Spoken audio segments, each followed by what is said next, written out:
Hey guys, it's Michael Kummer here. In today's video, I'm gonna tell you why you should stop eating vegetables and eat more organ meats instead. In other words, I'm gonna talk about the issues associated with a plant-based diet and point out some of the many benefits of consuming organ meats. Now, before we get started, make sure you subscribe to this channel and you click on the little alert button so you get notified when I publish more videos like this. I also want to point out that I've added a couple of links down to the description that link to blog posts that contain all the scientific evidence and even more information. So check that out if you're interested.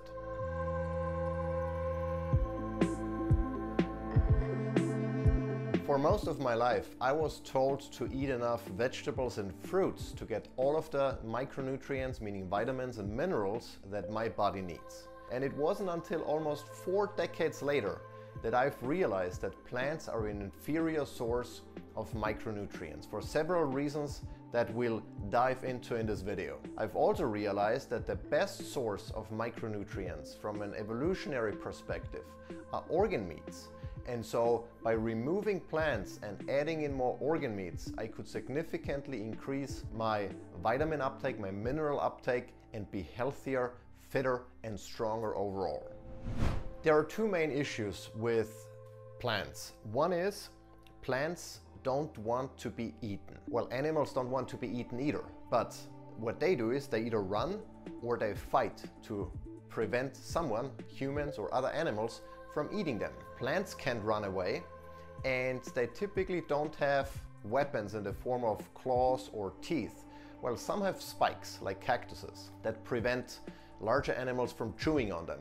But most plants, and in particular the vegetables that you and I consume on a daily basis, well, I don't anymore, but likely you do, have chemicals that deter animals and humans from eating them. There are a couple of different categories of these toxins. There are neurotoxins, such as in the case of castor beans. They have ricin, so if you eat castor beans raw, then you might actually die.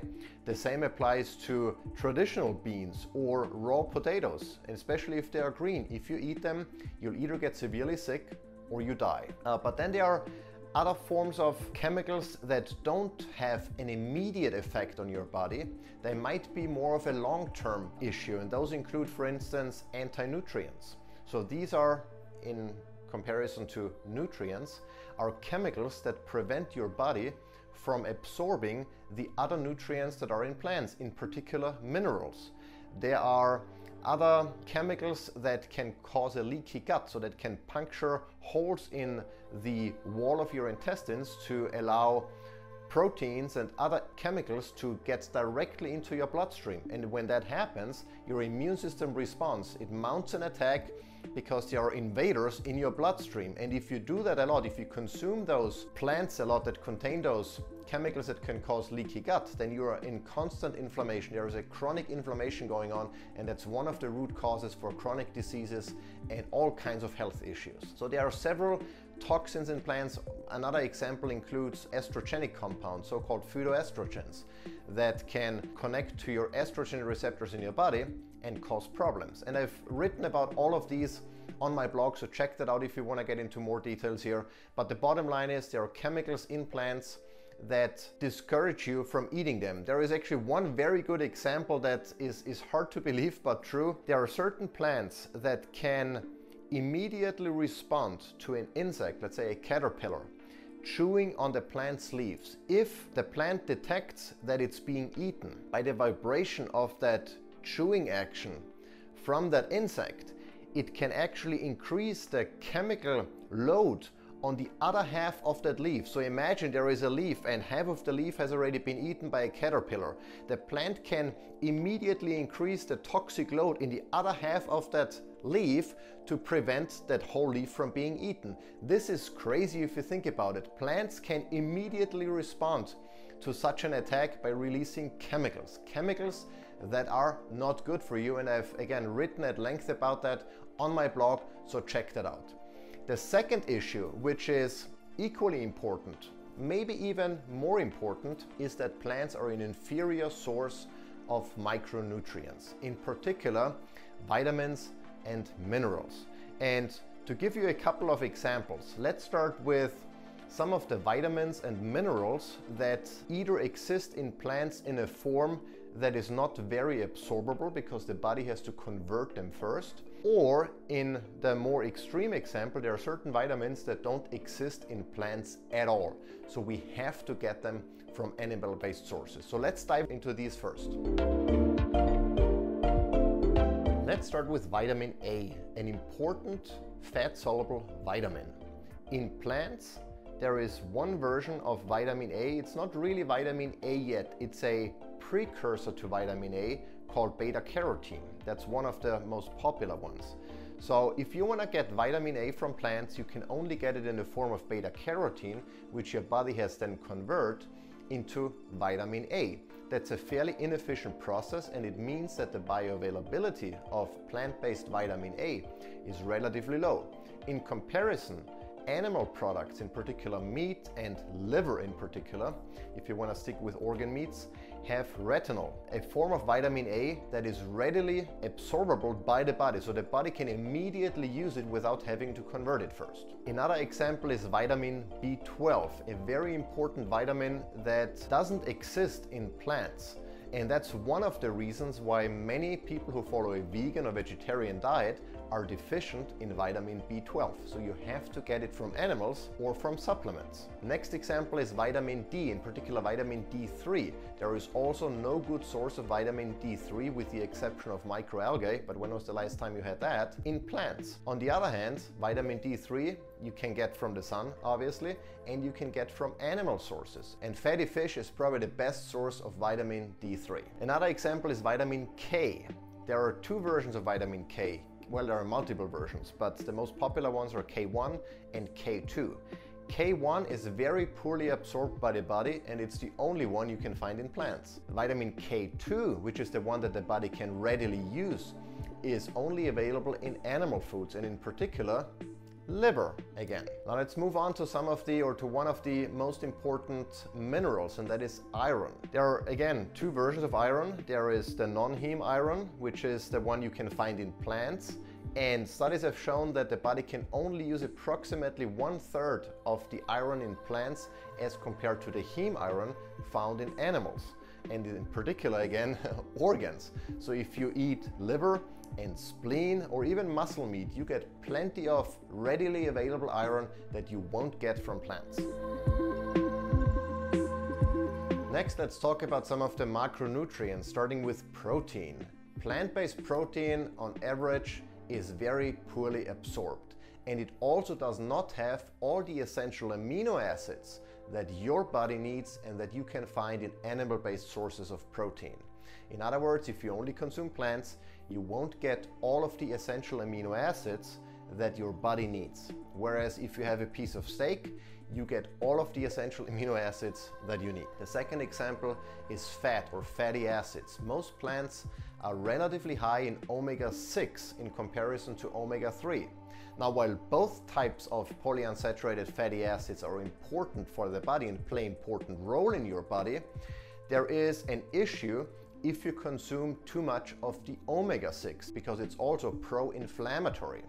So if you have a diet that's high in omega-6 fatty acids, you likely have a higher risk of developing chronic inflammation. Our ancestors and early humans have over millions of years maintained a relatively balanced ratio of omega-3 to omega-6. And you can only hold that ratio if you remove most plants from your diet and instead consume pasture-raised meats and wild-caught seafood.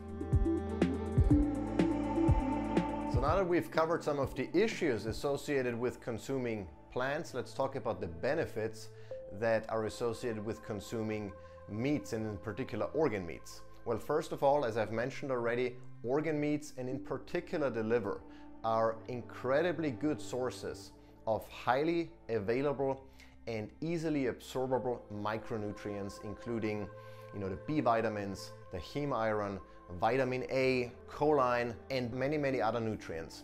Practically, that means if you maintain a nose-to-tail animal-based diet, meaning you eat all parts of the animal, including the organ meats, you will get all of the nutrients that your body needs to perform optimally and to thrive. There is no need to eat any plants at all. That doesn't mean you cannot have any plants at all, but technically, if you maintain a nose-to-tail diet, there is no need. You get all of the nutrients from organ meats and in a very bioavailable and highly absorbable form.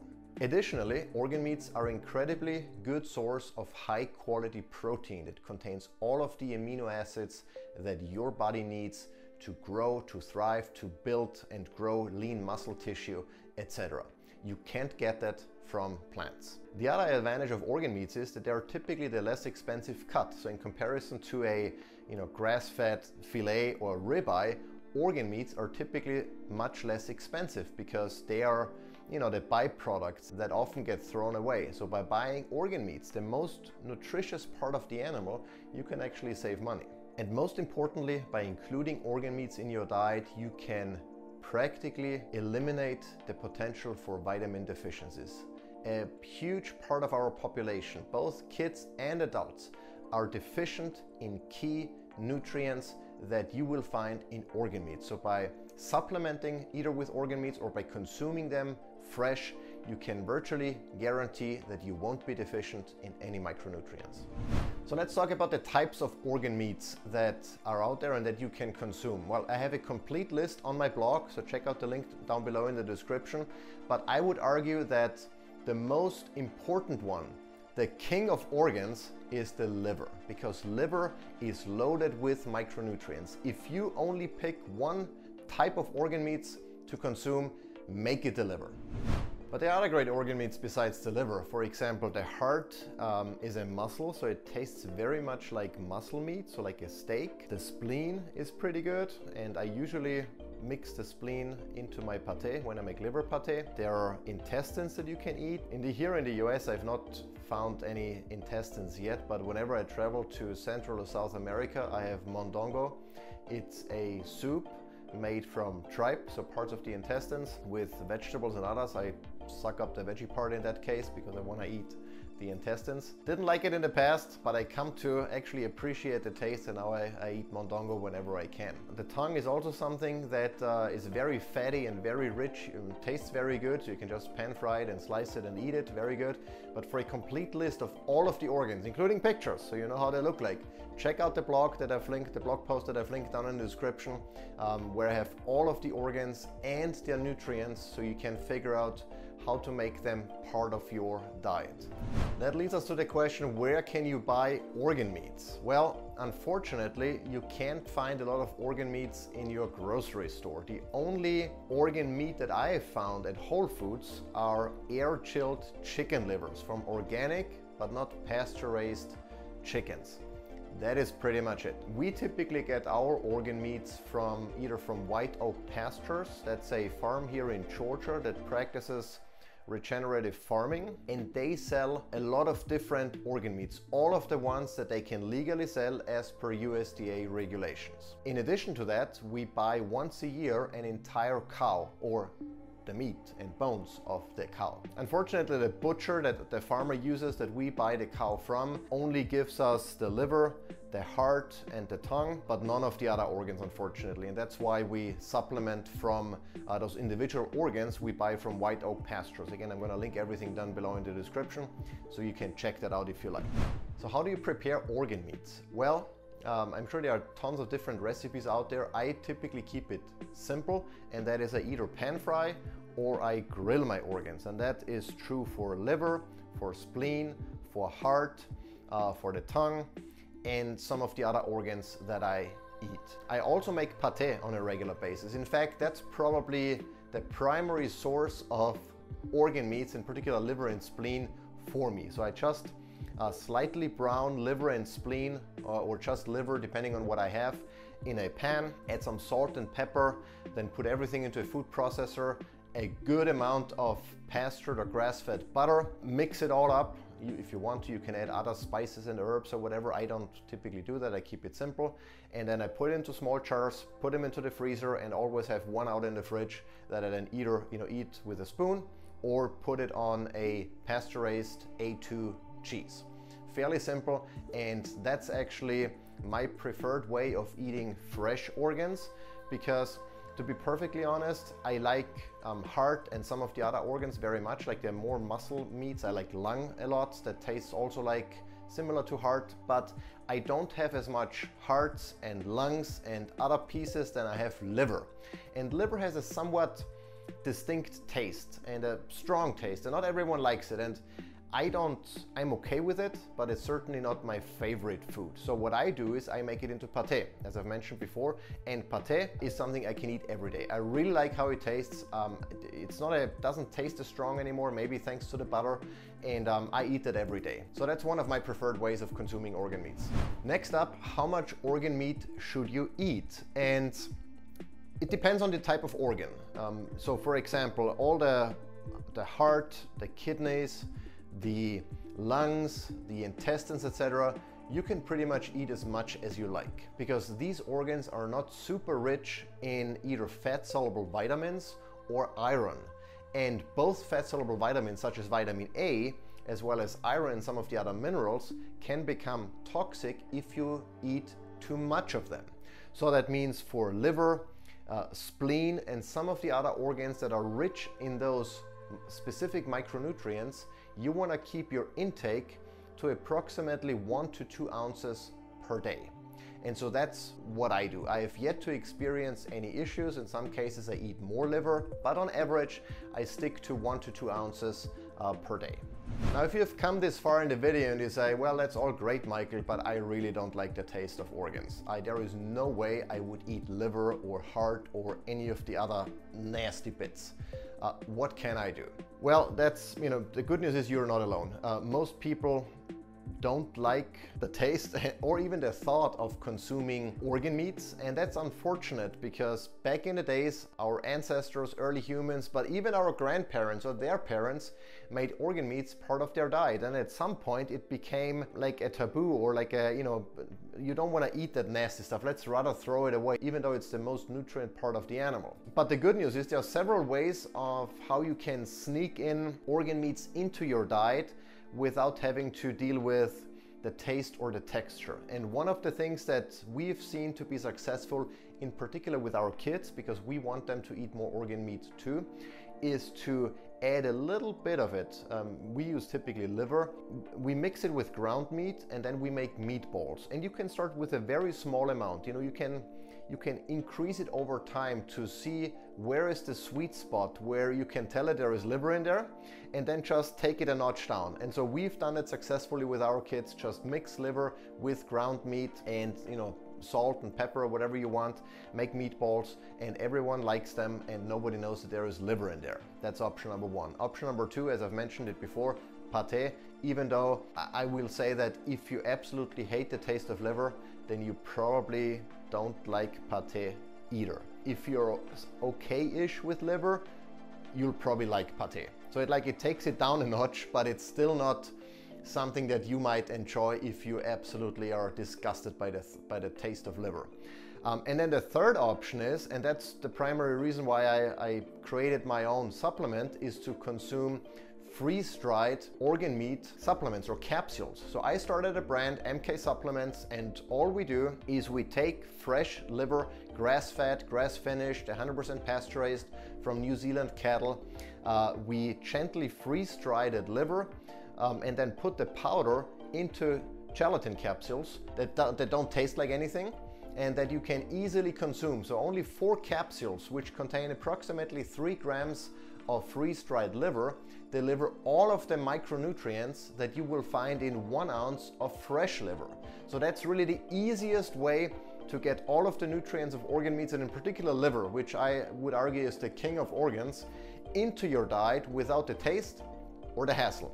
And I'm gonna link down below or mention down below a discount code if you wanna try it out. If you wanna try out my supplements, use that code to get a discount and start including freeze-dried organ meats in your diet, and so you don't have to worry about consuming raw organ meats.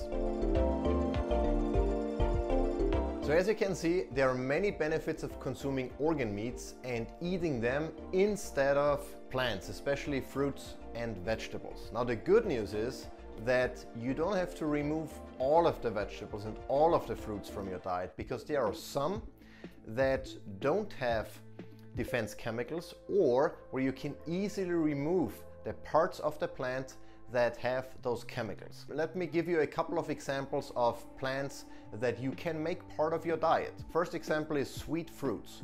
Plants want you to eat their sweet fruits. That's why they are sweet. They want to encourage you to eat the fruit, so you poop out the seeds and spread them. I mean, you know, humans typically don't walk around pooping and spreading seeds, but that's the idea of nature, that you do that, and animals do that obviously. The second example are avocados. They are technically fruits too, and so are olives, and these two also have very low concentrations in their flesh of chemicals that might cause harm to you. Another example are dates. They're also, you know, sweet obviously and want to be eaten, so that's another good example of plants that you can have. And then some of the ones that require some modification, like for instance cucumbers, squashes like zucchini and pumpkins. If you remove the skin and the seeds, you can also eat them without any of the, or most of the negative implications of, you know, those that come with those toxins. Now, since we talked about the plants that you can eat, let's quickly talk about the plants that you shouldn't eat. I mean, in reality, it's everything else, but to be more specific, grains and legumes are a no-go. Leafy greens, the types of, you know, Brussels sprouts and broccoli, kale, all of those things that are considered either great sources of micronutrients or even superfoods, have a lot of toxins, including antinutrients, that you don't want to eat and you don't want to have and make part of your diet. Any seed or vegetable oils, you know, not directly a vegetable, but the oil from their seeds, you don't want to have, because it's very high in omega-6, that is inflammatory, and very low in omega-3. And pretty much everything else, if you think about it. And you know, if that sounds like unbelievable or odd, I encourage you again, check out the link in the description down below to more information, to the scientific evidence behind that. But the bottom line is, you don't have to have X number of servings of veggies with every meal like the, you know, USDA recommends. You don't have to eat your rainbow, and you don't have to fight with your kids about eating that broccoli. In fact, you should make them stop eating that broccoli and not even serve it. You know, if they eat their pasture-raised meat and, you know, maybe even, you know, some of the organ meat, or take organ meat, freeze-dried organ meats like our kids do, that take half of the dose that we do, to make sure they get all of the nutrients, then there is no need to force them to eat vegetables at all. Well, and that wraps it up. I hope with this video you have gotten a better understanding of why plants are not what they are made out to be, especially not in terms of their nutrients. You don't need to eat plants to get all of the vitamins and minerals that you need if you eat animals nose to tail, meaning their organ meats in particular. Organ meats are super rich in bioavailable micronutrients. You can get everything that your body needs from just eating organ meats. And regular meat, of course. No need to eat vegetables. You can eat certain vegetables if you want to, especially seasonal and sweet fruits. Some other veggies, if you prepare them properly. You can even get away, if you wanted to, you know, fermenting or sprouting or doing some other crazy things to some of the more toxic vegetables to make them more compatible with our body. But honestly, why bother? You know, if I can just have, you know, meats and a few organ meats, and I can get everything that I need without having to jump through hoops, then I'd rather do that instead of, you know, going through a fermentation and sprouting and soaking and boiling and whatnot to make something toxic a little bit less toxic. In my opinion, it's not worth it, but it's certainly an option. If you like specific veggies and you cannot live without them, you know, then at least prepare them in a way to make them significantly less toxic than they otherwise would be. If you like this video, give it a thumbs up. If you didn't like it, let me know in the comments what I could have done better. Until next time.